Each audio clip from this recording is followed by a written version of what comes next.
Hold up, you think you know Star Trek? Wrong. The Rock was in it. So was a literal king. Stephen Hawking played poker with Data, and Sarah Silverman? Yeah, she time traveled. We found 50 guest stars that'll blow your mind. Number 23 will literally shock you. But here's the crazy part. Some were nobodies who became superstars. Others were already famous, and you still miss them. A few aren't even with us anymore. Buckle up, because this gets absolutely wild. The smartest man alive played himself, sitting at a poker table with Einstein and Newton, on the holodeck with Data dealing cards. He was 51, passed in 2018, but that scene, pure gold. Dwayne Johnson wasn't The Rock yet when he stepped into Voyager's fighting ring, just some WWE guy playing an alien boxer. Now he's Hollywood's highest paid star. Back then, maybe $500 for the episode. A literal king was a Trek extra. The ruler of Jordan snuck onto Voyager's set because he's a massive fan. He's 63 now, still running a country, still loves Trek. That's nothing compared to what's coming. Before roasting everyone on Comedy Central, Sarah Silverman was picking up alien signals in Voyager. She was 25, time traveling with Janeway. She's 54 now and still killing it. Frasier himself commanded a starship. Kelsey Grammer played Captain Bateson in Next Generation's time loop episode. Seeing Frasier save the Enterprise? Mind blown. George from Seinfeld, playing an alien genius. Jason Alexander completely disappeared into this Voyager role. No neuroses, just cold calculation. You'd never recognize him. Saturday Night Live's Joe Piscopo played a stand-up comedian in space on the holodeck. Meta doesn't begin to cover it. He's 73 and still doing stand-up. David St. Hubbins from Spinal Tap became Voyager's most terrifying villain. The clown episode still gives people nightmares. Michael McKean's 76 and proved comedy actors make the scariest bad guys. EGOT winner Whoopi wasn't really a guest. She was Next Generation. Guinan in 10 Forward, dispensing wisdom. She's 69, still on The View, still Trek royalty. But wait until you see who else showed up. RoboCop became a space terrorist. Peter Weller's Enterprise finale was intense. Plus, he's got a PhD in Renaissance art now. He's 77. Talk about range. Before he was John Locke on Lost, Terry O'Quinn was an evil Starfleet admiral. Same mysterious energy, different uniform. He's 72 and still nailing every role. RoboCop's corporate villain became Starfleet's toughest captain when Ronnie Cox replaced Picard in Chain of Command. He's 86 and still brings that commanding presence. Mike Ehrmantraut was a space prisoner first. Jonathan Banks brought that same intensity to Deep Space Nine in '93. He's 77. Trek fans knew he was special decades ago. She was just 22 when she played a Starfleet ensign. 2 Next Generation episodes, then boom, major movie star. Ashley Judd's 56 now and an activist. 11-year-old Kirsten Dunst playing a telepathic alien kid. You could tell she was special even then. Now she's 42 and Oscar-nominated.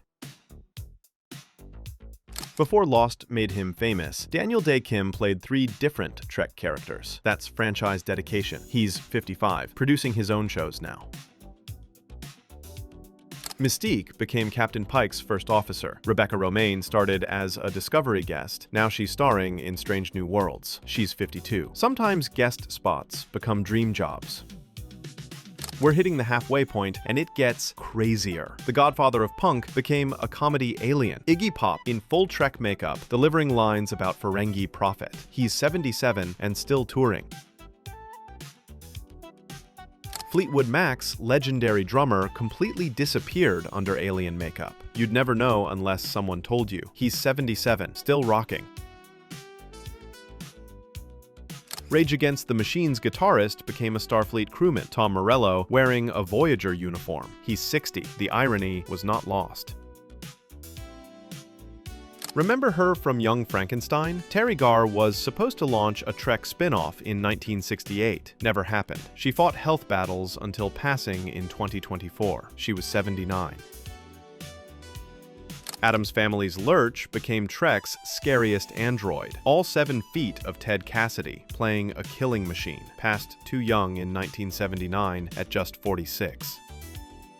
Quantum Leap's Admiral Al reunited with Scott Bakula on Enterprise, Dean Stockwell as Colonel Grat. He passed in 2021 at 85. That reunion was everything. The man inside the Predator suit played a Caledonian alien in Next Generation, 7 feet of natural intimidation. Passed in 1991 at 35. Physical performers never get enough credit. Father Knows Best's mom became Spock's mom. Jane Wyatt playing Amanda Grayson was perfect casting. Passed in 2006 at 96, but created Trek family history. Okay, halfway through, and I can't believe what we've covered. Drop a comment about which guest star shocked you most. Dynasty's biggest star created Trek's most heartbreaking love story. Joan Collins as Edith Keeler, the woman Kirk can't save. She's 91 and still elegant.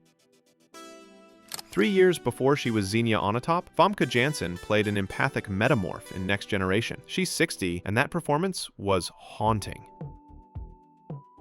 A decade before becoming Lois Lane, Terry Hatcher was a Starfleet lieutenant in Next Generation. She's 60. You can see the star power even then. Before she was famous, Gabrielle Union was a Klingon officer teasing Worf's son on Deep Space Nine. She's 52 and a Hollywood powerhouse now. Tank Girl's rebel spirit found new expression when Lori Petty fell for Tuvok in Voyager. She's 61. That romantic subplot was unexpected.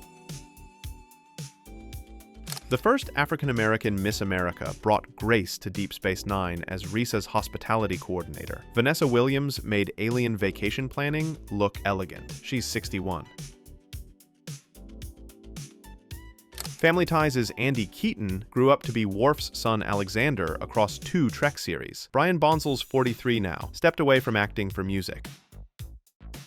Not to be outdone by TV husband Frasier, Bebe Neuwirth appeared as a nurse in Next Generation's First Contact. She's 65 and still Broadway royalty. The ultimate Trek surprise happened when Riker and Troy showed up in Picard. Sometimes guests are actually returning family. They're 72 and 70 now.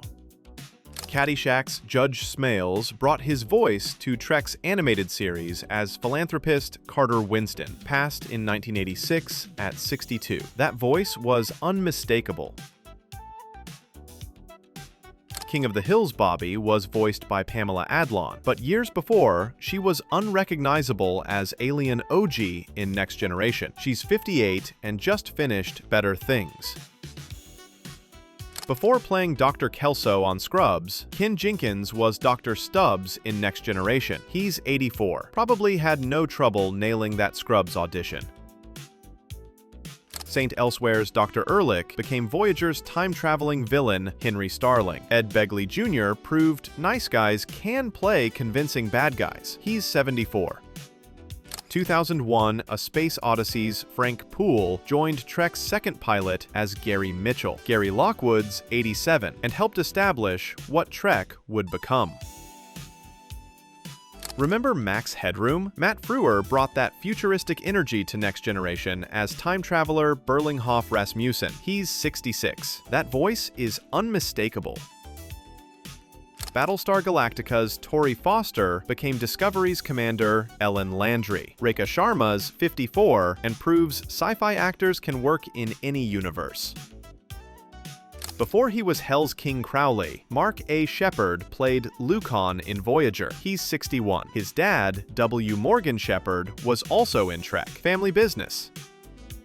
Lord of the Rings Gimli became Leonardo da Vinci on Voyager's holodeck. John Rhys Davies, playing the Renaissance Master, was perfect. He's 80.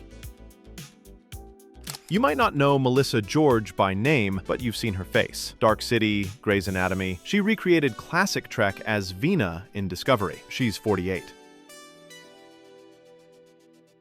3-time NBA champion became the tallest Klingon ever. James Worthy in full makeup speaking Klingon. He's 63, still broadcasting Lakers games. WWE's Big Show was massive, even for Trek aliens. Perfect casting as an Orion slave trader in Enterprise. He's 52 and still wrestling. Batman's Riddler created one of Trek's most powerful episodes as the half-black, half-white Commissioner Bele. Frank Gorshin passed in 2005 at 72. That performance still hits. Before he became the most famous vampire after Dracula, William Marshall was Dr. Daystrom in The Ultimate Computer, passed in 2003 at 78. Parks and Recreation's Jerry found more bad luck in space as a Jai husband whose wife left him in Voyager. He's 62. Even in space, Jerry can't catch a break. The Office's Dwight Schrute became Trek's most charming villain. Rainn Wilson as Harry Mudd completely nailed it. He's 58. No beats, just pure space criminal energy. 50 guest stars, from comedy legends to literal royalty, from rock stars to wrestling champions, from child actors to Oscar winners. Star Trek didn't just hire actors, they hired everyone who wanted to explore strange new worlds. Some were launching careers, others were at fame's peak. A few were just massive fans who got lucky, but every single one added something special to Trek's incredible legacy. Here's the crazy part. This list could be 100 names long. Star Trek attracted talent from every corner of entertainment. Why? Because Gene Roddenberry's vision was bigger than sci-fi. It was about bringing everyone together. The Rock went from $500 per Trek episode to $50 million movies. Kirsten Dunst went from child Trek guest to Oscar nominee. Rebecca Romijn went from Trek guest to Trek star. Stephen Hawking went from theoretical physicist to holodeck poker player. But the best part? They all remember their Trek days fondly. Because once you're part of the Star Trek family, you're family forever. Which guest star shocked you most? Did we miss any? Drop your biggest surprise in the comments and smash that subscribe button. We've got way more Trek secrets coming.